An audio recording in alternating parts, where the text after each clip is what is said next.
প্রতিদিন এই সেম জায়গা থেকে পাস করলেই একবার না একবার বলের দোকানে দাঁড়িয়ে আঙুল দিয়ে দেখাবে বলটা দরকার। যাই হোক, তো মাঠে আমাদের খেলা হয়ে গেছে। ও বাবা, আজকে আবার এগরোলের দোকানের সামনেও একটু কিন্তু দাঁড়িয়ে পড়লো। এখন আমরা চললাম মা আর ছেলেতে মিলে বাজার করতে। রাতেই বাজারটা সেরে রাখা ভালো, সকালবেলা সত্যি বলতে সময়ের সাথে কোনোভাবেই তাল মেলানো পসিবল হয় না।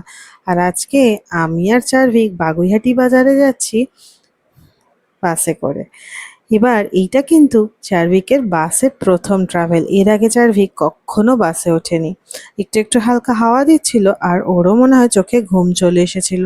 আসলে রাতটাও তো অনেক হতেই চললো প্রায়, ছোট মানুষ, ও কি আর রাত রাত জাগতে পারে? কোনো কোনো দিন জেগে যায়, কিন্তু জানো তো আজকে মনে হয় বিকেলে তার ঘুমটা আন্টির কাছে হয়নি ঠিক করে, তাই জন্য বাসে উঠেই তার ঘুম ঘুম পেয়েছে। আর বাসে উঠেছি তাকে নিয়ে, বাসটা